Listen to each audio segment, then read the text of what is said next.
Meus queridos, a paz do Senhor Jesus, mais uma vez estamos aqui para compartilhar o amor de Cristo através da Bíblia Sagrada.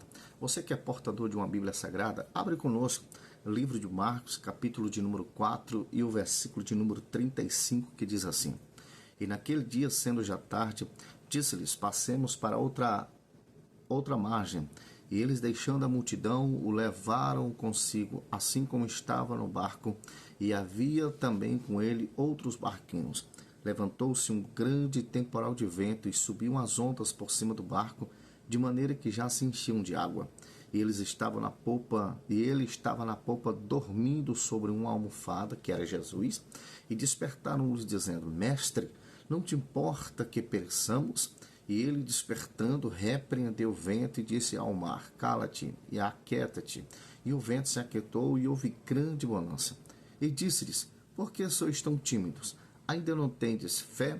E sentiram grande temor e diziam uns aos outros: Mas quem é este que até o vento e o mar lhe obedece?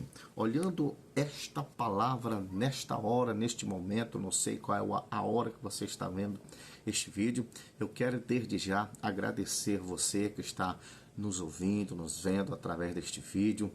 E você que está aí no Facebook, no Instagram, você que está aí também pelo Face, ou até mesmo assistindo aí, compartilhado pelo WhatsApp, você também que está nos vendo aí pelo Twitter, é só compartilhar bem aqui, compartilhe, mande para frente e deixa Deus te abençoar, tá bom? Olhando este livro de Marcos, o Evangelho segundo Marcos é o segundo livro do Novo Testamento. O evangelista Marcos, ou seja, o Evangelho de Marcos, ele descreve fatos sobre a vida de Cristo. E ele narra os acontecimentos que se iniciaram 30 anos depois dos primeiros registros históricos de Mateus. Olhando também esta palavra que nós lemos, Marcos, ele apresenta Jesus como um servo perfeito. O autor começa a sua descrição a partir do ministério de João Batista. Olhando também para frente, enquanto Mateus inicia pelo nascimento de Jesus, Marcos, ele era filho de Maria, uma mulher lá de Jerusalém. Você pode encontrar aí no livro de Atos, no capítulo 12 e no versículo 12. A gente não vai ler porque a hora passa. E também, sobrinho de Barnabé. Pode olhar também em Colossenses capítulo 4 e o versículo de número 10. Natural de Chipre, conhecido também por João Marcos. Lá você vai encontrar em Colossenses, no capítulo 4, versículo 10, que ele é conhecido como João Marcos. Mais para frente, ele era discípulo de Pedro. Você pode ver também em 1 Pedro capítulo 5, no versículo de número 13.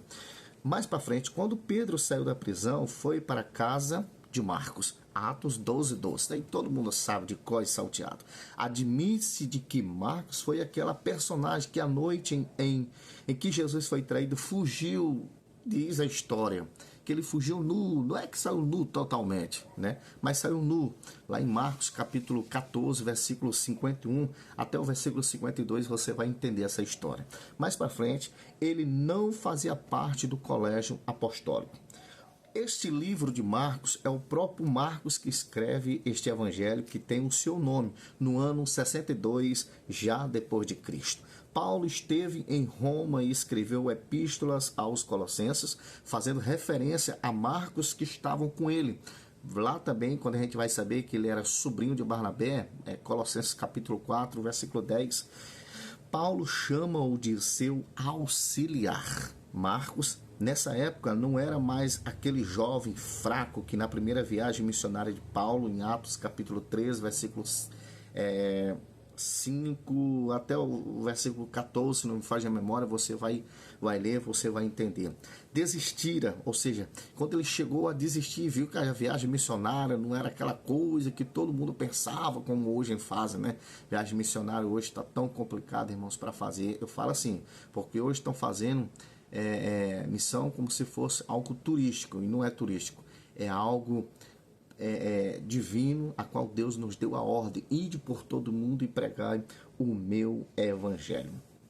Quando nós olhamos no ano 67 depois de Cristo, quando a gente vai ver a história, né, de João Marcos, que é Marcos, Paulo, ele escrevia a Timóteo avisando de que Marcos iria ter com ele. 2 Timóteo, capítulo 4, e o versículo de número 11, se não me foge a memória, mas eu creio que é o 11, tá bom? A esfera desta palavra que nós vamos meditar nesta tarde, segundo os Papias, ou seja, 130 depois de Cristo, Marcos escreveu o evangelho em Roma e destinou a referida obra aos cristãos romanos. O evangelista registrou as memórias dos apóstolos, ou seja, do apóstolo Pedro, provavelmente nos anos 62 a 64 depois de Cristo. E este livro de Marcos, ele tem uma divisão, ou seja, ele tem 3 divisões. E nessas 3 divisões, a primeira, ela se divide-se os súditos para o seu reino, no capítulo 1 até o versículo 5, e já o 2, conquistando o reino pelo seu poder, capítulo 6 até o versículo 10. E no terceiro, Marcos, ele se divide reivindicando o seu direito, já do capítulo 11 até o versículo 16. Mas, nesta hora, quando nós olhamos o livro de Marcos, ele narra uma história muito conhecida, como eu tenho falado para os irmãos, de alguns pregadores que já pregaram, já repregaram esta mensagem, porque é uma mensagem muito linda, né? É um fato histórico que aconteceu. O versículo 35 diz que, e naquele dia, sendo já tarde, disse-lhes, passemos para outra margem. Quando fala disse-lhes, está falando de Jesus. Jesus, ele está falando para os seus discípulos, olha, nós vamos para outra margem do mar. Aí Jesus olha para os seus discípulos e começa a dizer, nós vamos atravessar para o outro lado da margem do mar. Aí os discípulos olham para Jesus e diz, Senhor, não tem como nós atravessarmos para o outro lado. A gente narra a história dizendo que já era tarde, já não pode atravessar porque era um momento difícil, podia vir uma tempestade, poderia acontecer coisa pior e nós poderíamos ter um naufrágio. De repente, ali Jesus olham para ele e quem sabe dialogando ele fala, não, mas a gente precisa ir para o outro lado porque eu quero ter algo particular com vocês. De repente, aquela multidão que estava com Jesus deixou de lado, pegou seus discípulos, pegou alguns barquinhos que estavam com eles também e foram para o mar. De repente no mar, eles começam a conversar, começam a dialogar uns com os outros, quem sabe contando algum testemunho, quem sabe um dos discípulos diz, fulano, você viu aquele milagre, moço, pensa um homem cego, que de repente o nosso Jesus fez um milagre, o homem começou a enxergar, ele disse, não, porque aquele homem, quando eu estava vendo que ele estava enxergando, o homem que estava do meu lado, ele era mudo e começou a falar e começou a dar glória. Aí eles começavam a se alegrar e tal, daquilo, e Jesus, olhando os discípulos muito alegres, muito ali animados, ele disse, olha, eu estou cansado, porque Jesus também, ele era como nós, ser humano como a gente. Sabe o que acontece? Jesus pega uma almofada ali, alguma coisa, coloca debaixo da sua cabeça e começa a descansar. De repente, sabe o que acontece? Veio aquele vento tão forte e começou a bater de um lado. Pá, pá. Aquele vento começou a bater. Pá, pá. E eles olham, começavam a ficar com medo, porque eles já estavam no meio do mar. Todo mundo sabe, aqui uma região que tem aqui próximo da cidade, uma região chamada Polo Pesqueiro, sabe que quando chega no meião lá do rio, tem aqueles banzeiros fortes, ninguém atravessa, porque pode ter algum naufrágio, a água entrar de repente, vir forte demais e morrer afogado. E os discípulos também ficaram com medo. Ser humano, irmãos, enquanto nós estamos nessa terra, nós somos, carne, e carne, irmão, é complicado. Aí Jesus, olhando por dentro de si, o seu discípulo agoniado, sufocado, e de repente, por isso que eu disse, olha, o nosso Jesus está no barco, vamos despertá-lo, porque ele não está sabendo, ele está cansado, afadigado de tanto ele pregar, de tanto ele falar do amor do seu Pai, e essas caminhadas que a gente faz cansa demais. Vamos despertar ele para ver o que ele pode nos dar um conselho, ou nós voltar, que não tem como a gente ir para frente. De repente, ele chega diante de Jesus e começa a despertar, dizendo, mestre, acorde, mestre. Quem sabe conversando com ele, Senhor, Senhor, acorde, Será que o Senhor não está vendo que nós vamos perecer? Será que o Senhor não está vendo que a gente vai morrer? De repente, o meu Senhor Jesus, ele acorda, vê aquele alvoroço, o povo agoniado, os discípulos tristes, Senhor, nós vamos morrer, Senhor, nós vamos morrer. De repente, o meu Senhor Jesus, o teu Jesus, ele vai para frente do barco, levanta suas mãos maravilhosas e começa a repreender o vento e o mar. De repente, aquele vento, aquele mar se aquieta.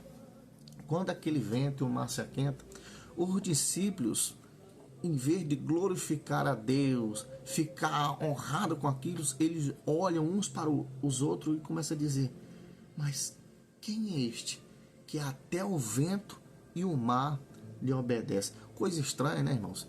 Os discípulos andavam com Jesus, merendavam com Jesus, dormiam do lado de Jesus e não sabia quem era Jesus. Olha os milagres que eles estavam contando, quem sabe, dentro do barco, naquela alegria, naquele amor, naquela harmonia entre eles. E de repente eles começam a perguntar: quem é este que até o vento e o mar lhe obedecem? Então, totalmente, eles não sabiam quem era Jesus. Eu imagino Jesus levando eles no particular e perguntavam-se para eles. Aquela mensagem estava doente no seu coração. Aquela mensagem ardia no coração deles. Aquela palavra de ordem, dando para o vento e dando para o mar para se aquietar. O povo ficou atônito, perplexo, sem entender o que estava acontecendo. Queridos, isso aqui é muito importante.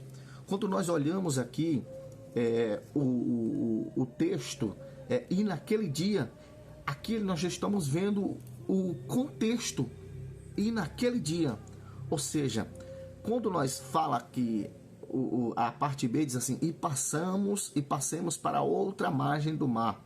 O que representa para nós? Representa a missão, representa algo que você vai atrás, um ide que Jesus está mandando. E passamos para outra margem do mar, ou seja, ele está nos dando uma ordem, ele está nos dando ali uma missão para nós enfrentarmos. Quando nós olhamos já no versículo de número 38, e diz assim: e ele estava na popa do barco dormindo.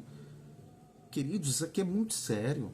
E ele estava na popa do barco dormindo sobre uma almofada.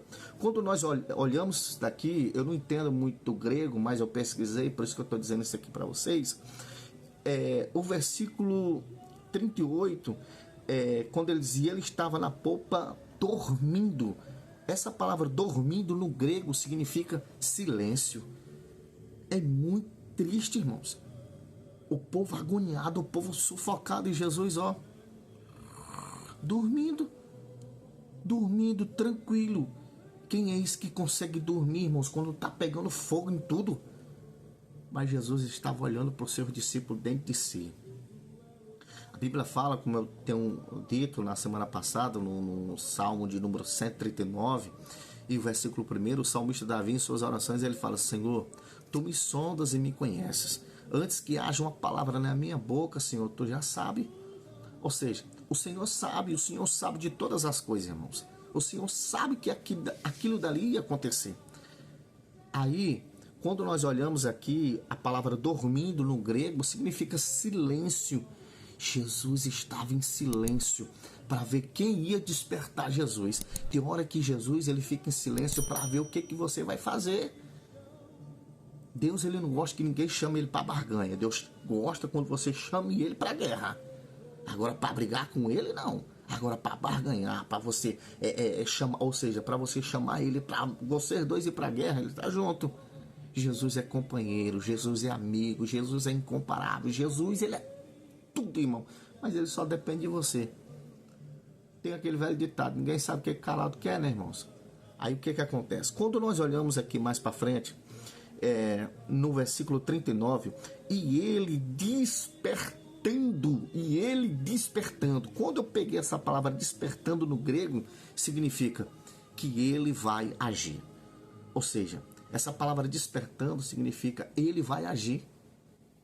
Ou seja, Jesus, ele age no momento que você chama ele. No momento que você chama ele, ele está ali pronto para agir, pronto para combater o que der e vier. Quando nós olhamos aqui, despertando, repreendeu Ou seja, quando ele mostra essa palavra repreendeu, no original fala mostrar o histórico de derrota. Mostra o histórico de derrota. E ele repreendeu, ou seja, está mostrando o histórico de derrota.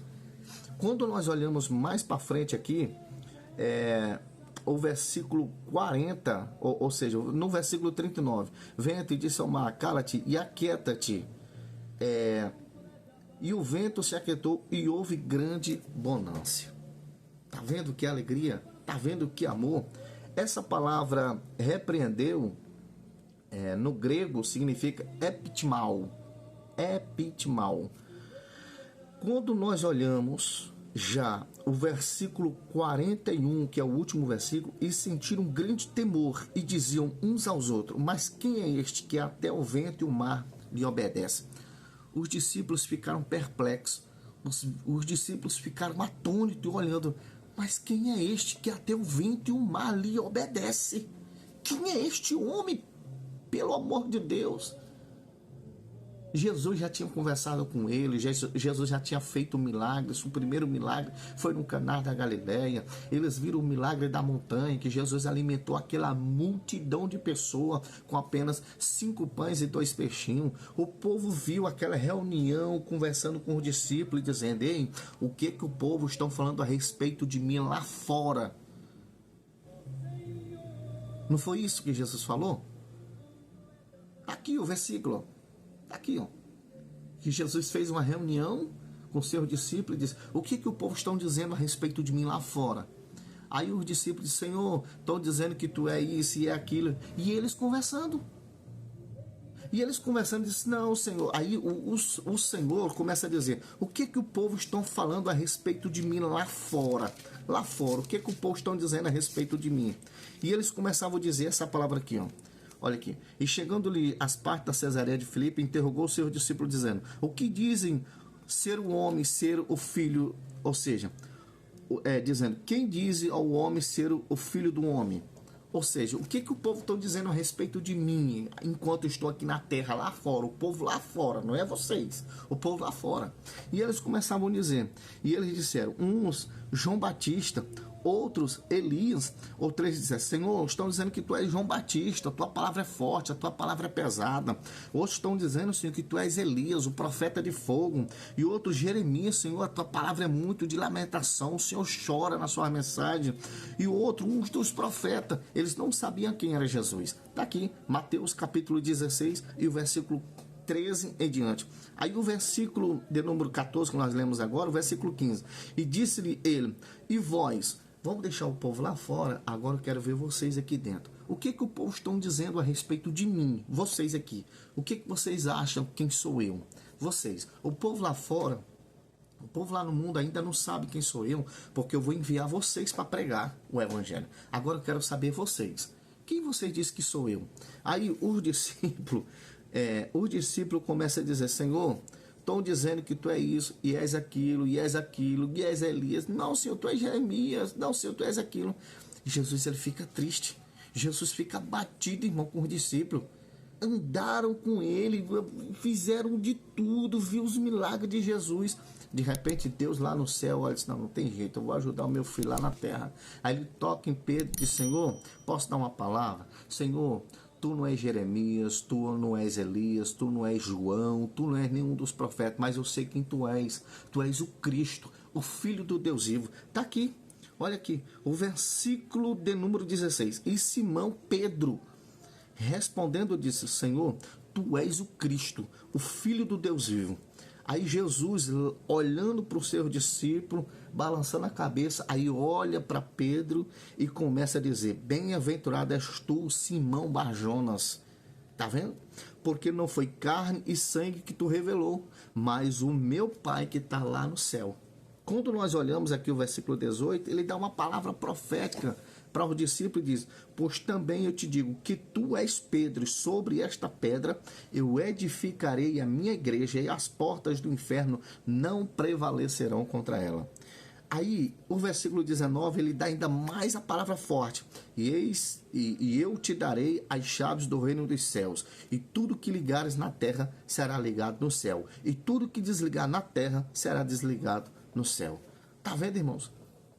Os discípulos não sabiam nem quem era Jesus. Andavam com ele, não sabiam quem era ele. Pelo amor de Deus, irmãos. E hoje, tem pessoas que não sabem quem é Jesus.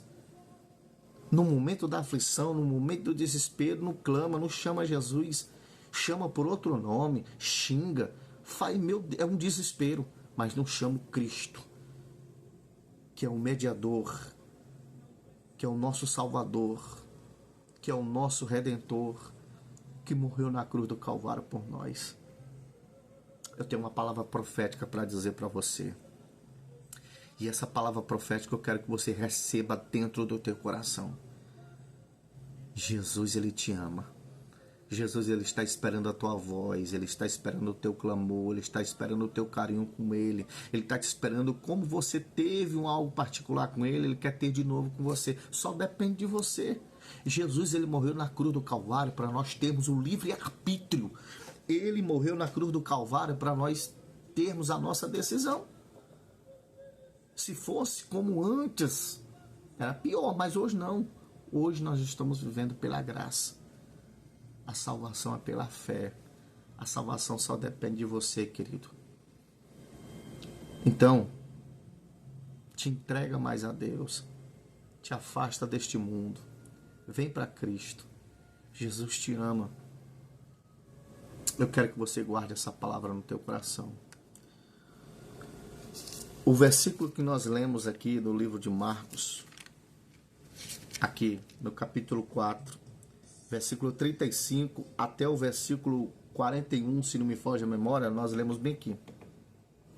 E sentiram um grande temor e diziam uns aos outros: mas quem é este que até o vento e o mar lhe obedece? No versículo 1, ou seja, no versículo 35 ele diz: e naquele dia, sendo já tarde, disse-lhes: passamos para outra margem do mar. Os discípulos olharam para Jesus e disseram: Senhor, não tem como. Não tem como nós passar. Mas quando Jesus fala, ele responsabiliza do que ele diz. Capítulo 5 de Marcos em diante, e no versículo 1 está aqui a palavra de vitória para você. E chegaram à outra margem do mar. Ou seja, quando Jesus fala, pode passar, ele responsabiliza do que ele diz. Diz a Bíblia Sagrada que eles chegaram do outro lado. Eles chegaram do outro lado. Chegou do outro lado. A primeira coisa que eu aprendo através dessa palavra aqui de Marcos, no capítulo 4, versículo 35 até o versículo 41 e do capítulo 1 do versículo 1 do capítulo 5. Eu aprendo aqui 3 vozes. A primeira voz é a voz de Jesus. A segunda voz é a voz da tempestade. E a terceira voz é essa voz da surpresa dos discípulos. Mas eu quero dizer uma coisa. Marcos capítulo 4, versículo 35, a qual nós lemos aqui. Depois, Marcos capítulo 5, versículo 1. Passaram e chegaram do outro lado. Isso é o mais importante. Você está passando por essa luta. Você está passando por essa tempestade. Mas diz a Bíblia que eles chegaram e você vai chegar também. Pode ter certeza. Pode ter certeza que você vai chegar. E eu tenho algo de Deus para você também nesse momento. Grande é a vitória que Deus vai te dar. Tá bom? Queridos, eu gostaria de fazer uma oração por você nesse momento. Uma oração para Deus te abençoar. Para Deus te dar força. Para Deus te dar ânimo. Para Deus te dar vitória. Em nome de Jesus Cristo. Eu quero que Deus te abençoe. Em nome de Jesus. Amém? Fecha os teus olhos se for possível. E eu quero orar por você. Amém? Senhor meu Deus e meu Pai. Deus querido, Deus eterno. Deus de maravilha, Deus de poder. Senhor, neste momento eu apresento este homem, esta mulher, este jovem que está vendo este vídeo através do Face, através do YouTube, através do WhatsApp, ou através do Twitter, ou do Telegram. Senhor, Eu quero que o Senhor entre com providência na vida deste casal. Eu quero que o Senhor entre com providência na vida deste jovem. Se for para ser uma porta aberta, abra essa porta, Senhor. Senhor, se for algo, Senhor amado, divino, que só o Senhor pode tratar com ele, Senhor. Em nome de Jesus eu peço, Pai, entra com a providência agora, Senhor. Abençoa este casal, abençoa esta família, abençoa este homem, esta mulher, esta criança, este jovem, este adolescente. Abençoe este homem desta cidade, onde ele está vendo este vídeo, Pai. E que o Senhor possa abençoar em nome de Jesus. Que Deus te abençoe. Que Deus venha te dar força, ânimo para você vencer. E que todas as coisas de mal venham cair por terra. E que Deus te abençoe.